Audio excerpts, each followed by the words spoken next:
chers tous, bonjour. En ce jeudi 28 septembre 2023. Bonjour Cash. Vous êtes très nombreux à Port-Gentil à m'interpeller au sujet du collège Delta en cette période de rentrée scolaire.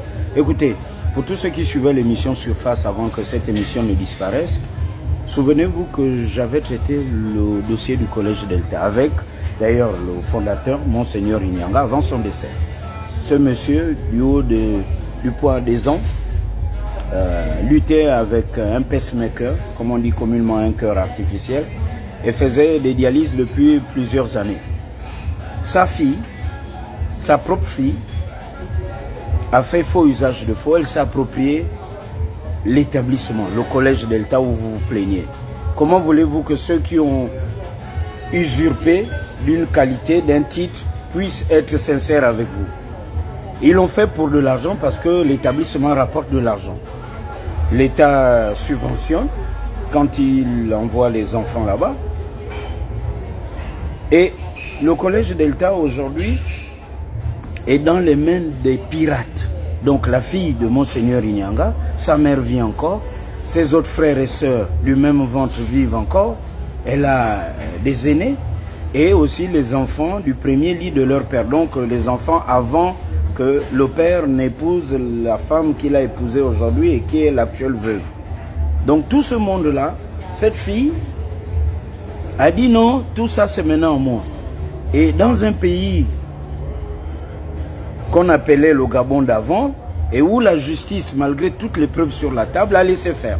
On a compris qu'il y avait du bakchiche parce qu'il n'y avait pas de raison, avec la complicité d'un cabinet de notaires qui, sur la base des statuts de l'établissement, a établi ce qu'on va appeler un testament. C'est invraisemblable.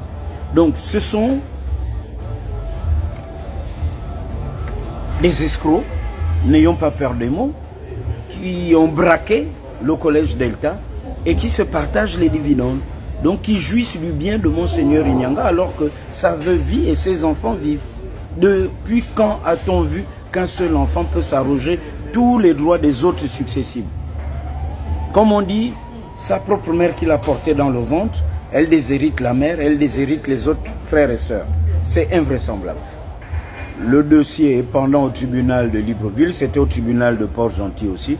Mais vous savez, le règne du dilatoire, on a fini par les avoir à l'usure. Heureusement que les militaires sont venus mettre de l'ordre.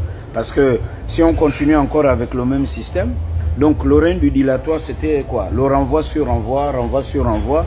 Et ils en sont là, exténués. La pauvre veuve, la tension obligée de monter. Donc la solution est simple.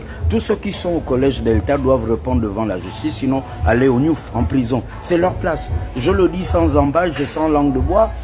Et si un débat doit être posé, il doit être posé. Et j'espère que les autorités de la transition, quand ils iront à Port-Gentil, même avant d'aller à Port-Gentil, que le B2, la DGR, les services spéciaux, doivent convoquer les responsables du collège Delta qui font balader les parents d'élèves. Ils sont d'abord eux-mêmes pas à leur place là, présentement.